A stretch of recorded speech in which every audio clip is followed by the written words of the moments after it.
Design inspiration, real-life makeovers, and the latest in pop culture. This is the Uploft Interior Design Podcast with Betsy Helmuth. Hello there, everybody. For those of you who don't know, I'm Betsy Helmuth. I own Uploft Interior Design, and I make interior design accessible. I have been doing that for over 20 years. In addition, I have an academy where I teach people to become interior designers, where people who are maybe in their second career, maybe searching for purpose, maybe have always wanted to turn their hobby into something more than that, but haven't known how to take it to the next level, well, that's who I teach.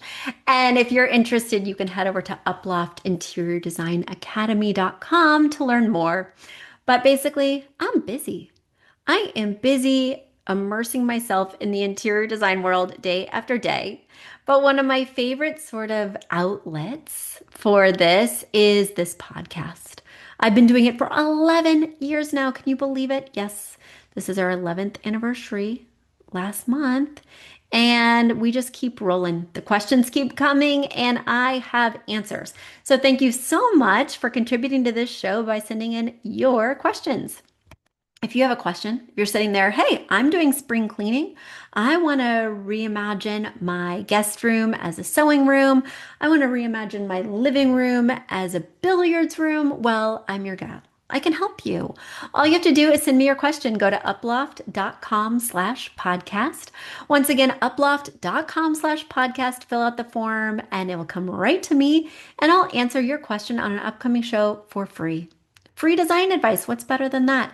And you get entertainment while you're running carpool, while you're doing dishes. Heck, while you're in the shower or bathtub, you could be listening to the sweet sounds of my voice telling you what to do with your area rug.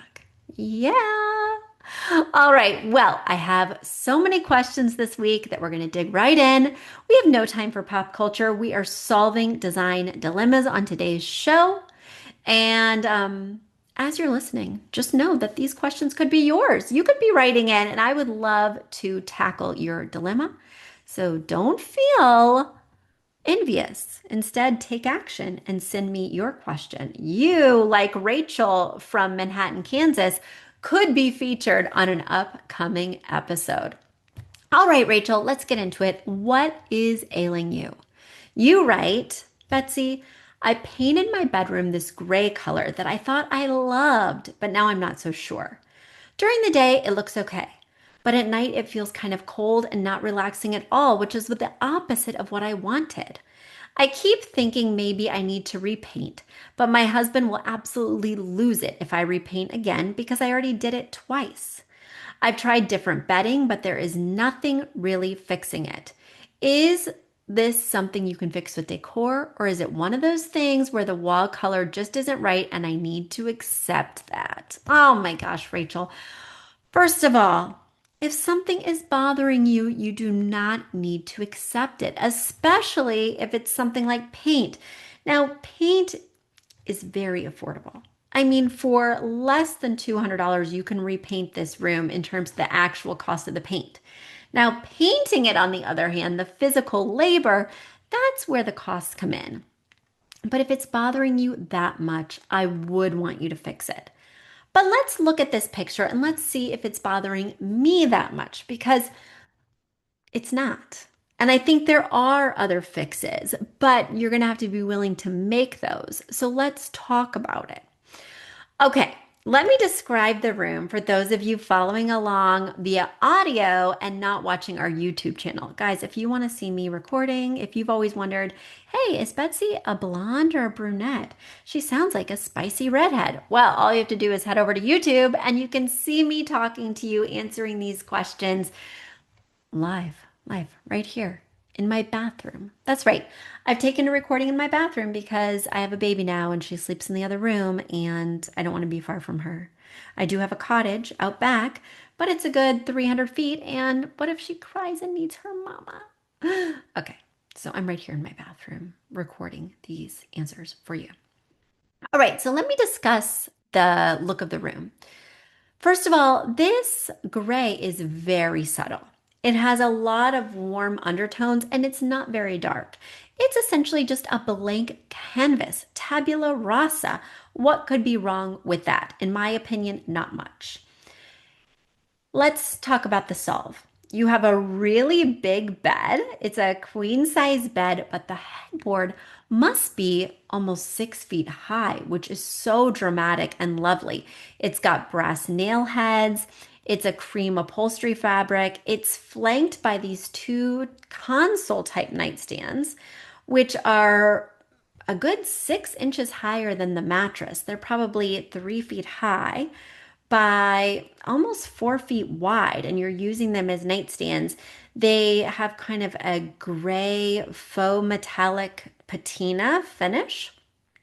And then they've got kind of an inlay of a mirror behind some fretwork on the three doors. Then on top of there, you have some glass lamps that have three sort of faceted orbs, which are beautiful. You've accessorized each nightstand with a different vase of flowers, dried flowers, it appears to be. And then you have wall-to-wall carpeting that's roughly the same color as the wall paint, this sort of warm gray. And the bedding is white with a gray border. There's a gray dust ruffle on the bottom that does have this sort of ECAT, organic-y looking trellis style pattern that's gray. And then you have some striped pillows that also have some gray and white. And then the window has a valance on top that has this same gray kind of ECAT trellis pattern.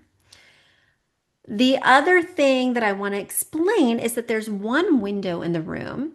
So if you're looking at the bed, it's on the left-hand side behind the nightstand slash console. But on the right-hand side, there is no window. Now that happens a lot. By the way, I was working with a client who's got a new build going on, and I was looking at the architectural drawings, and they had this in the primary. And you could build this house from scratch. They are literally building it from the ground up. I was like, why would any architect do this? This is the primary. We want it to look luxe. And having a window only on one side and not on the other looks a little compromised, right? It's a problem we have to solve. Is it the end of the world? Absolutely not. Is it a little weird? Definitely. Okay, so that's the lay of the land. Let's talk about what I would do. I like the wall paint. I do think this room needs color. I do think it's calling out for a little personality, but I think we have some things to solve first. So paint color is fine, in my opinion. What I'm more aggrieved by are these console slash credenzas being used as nightstands because they are so much higher than the mattress. Typically, you want the nightstands within 2 inches of the height of the mattress. So it could be 2 inches taller than the mattress, 2 inches lower than the mattress, but not 6 to 8 inches higher than this mattress. When I'm actually laying in bed and want to reach for my water or for a Kleenex, I'm going to have to like reach way up to get it.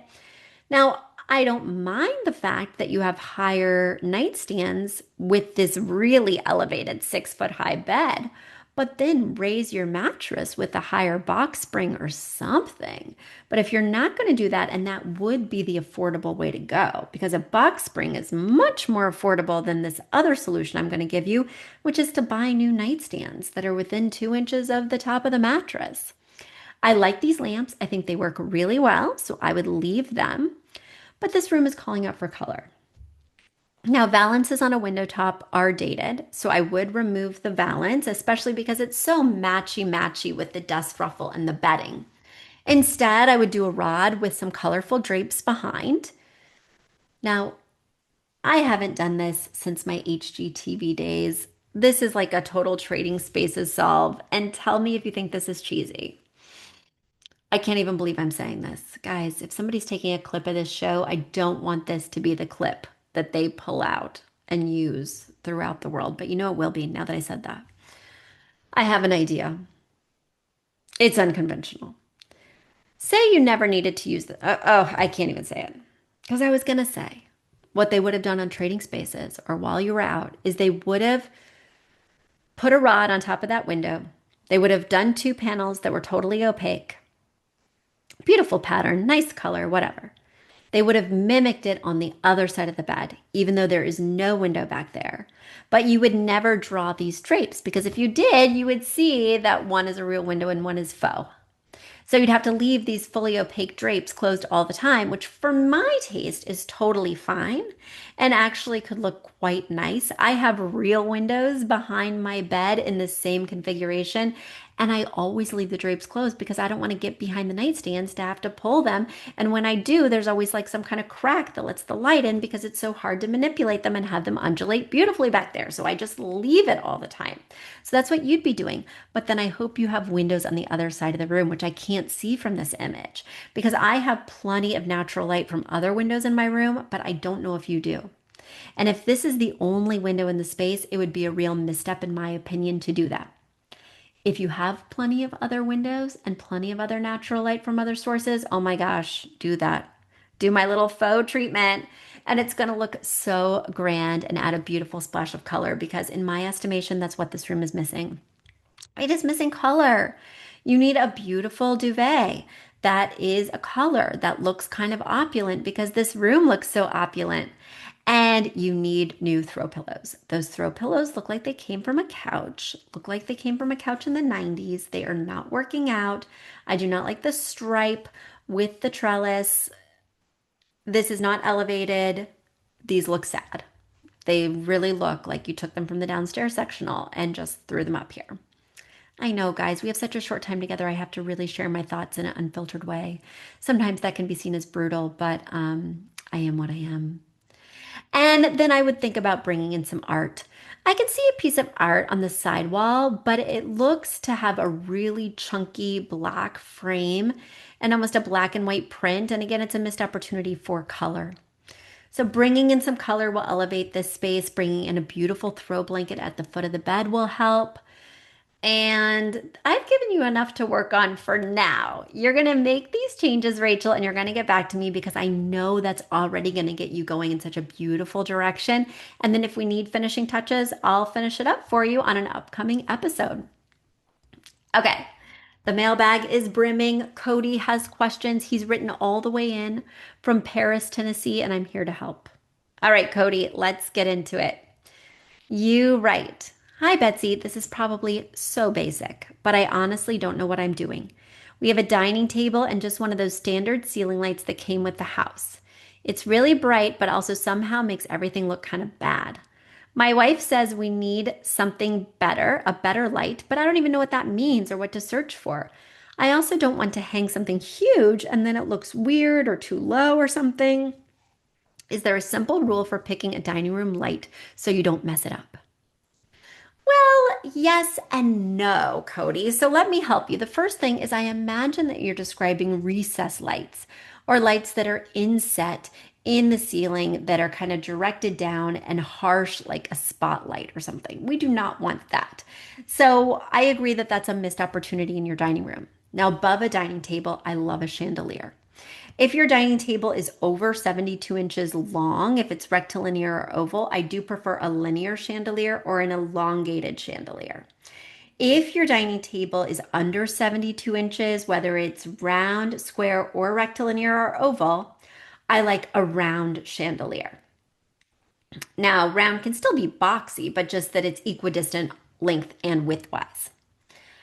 In terms of the height that you hang the chandelier, you measure it from the top of the table. So no matter how tall the ceilings are, you want a light fixture that's in relationship to the table. So from the top of the table to the bottom of that light fixture should be 30 to 36 inches. That's going to give you a beautiful sort of wow moment above the dining area. When you're thinking about how wide the fixture should be in relationship to the table, you want the fixture to be about 50 to 75% the width of the table. I stick around the 50. So for instance, if your table is 42 inches wide, which is just a standard size, they often are 42, 36, 42, 48, that's kind of how it goes, then you're going to stick around that 21-inch diameter, okay? You could go a little higher, you could go a little lower, but that's the rule of thumb. And then lengthwise, you want to make sure that you have enough room on the end so that people aren't bumping their heads. So that's a little bit less of an exact, but that's more of that 2/3 measurement, 2/3 the length.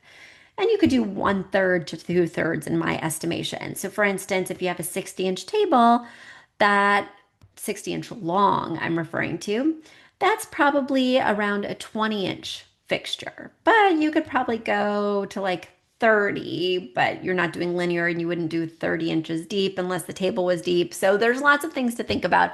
But those are just some general numbers that I use in my head when selecting fixtures for other people's dining rooms. Now, this question didn't come with any imagery, so I can't counsel you specifically, but I agree with you that your dining table probably needs its own dedicated fixture. And the biggest challenge is just hardwiring a fixture where you don't currently have a junction box.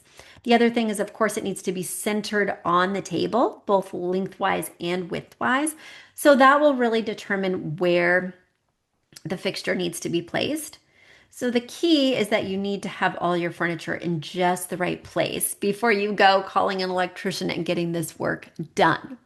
Now, if you already have a fixture there, you want to ideally center your table under it.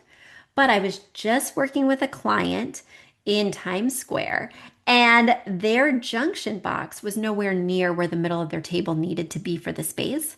So I just found something that could swag. It had a cord rather than a down rod, which means that the junction box can stay and I can just loop that cord, have a hook coming down from the ceiling, and put the pendant wherever I want. So that gives you a little bit of flexibility should you have a junction box somewhere but aren't quite able to line it up with where the table must be. Whew, guys, I think I've solved all your problems. My mailbag is officially empty and I need your questions. Yes, this is a cry for help. So if you've seen me on Instagram, if you've been following me on TikTok, and you want me to answer your question, well, it couldn't be easier. Head over to uploft.com/podcast. Once again, uploft.com/podcast, and you can answer or you can ask. You can answer questions too. You can let me know, Betsy, this is how you should have said it, and I'll review your response and let you know what I think. But you can also ask me a question. It could be a dialogue, right? And if you want to have a dialogue about becoming an interior designer, there's never been a better time. Interior design is so popular. Everyone's very focused on saving money and staying at home versus going out, entertaining, having friends over, especially in the summertime. And so get on your path. Start learning a new trade. Start learning how to turn your passion into profit, and head over to Uploft Interior Design Academy. That's right. I teach an academy and I teach people to be interior designers. Well, that's been a mouthful. It's time for me to go work on client projects, and it's time for you to send me questions so I have something to talk about next week. Until then, bye. A big thanks to our producer, Jeremy Young, and to Aton and the Embassy for our theme music. And shout out to our parent company, Uploft Interior Design, your trusted source for expert interior design. Visit uploft.com to explore our services and book a consultation with one of our talented designers. If you're enjoying the Uploft Interior Design Podcast, please support us by sharing the show with friends and leaving a 5-star review on Apple Podcasts or wherever you listen. It's the best way to help new listeners find us. Thanks for tuning in, and we'll see you next week with more pro tips and pop culture dish.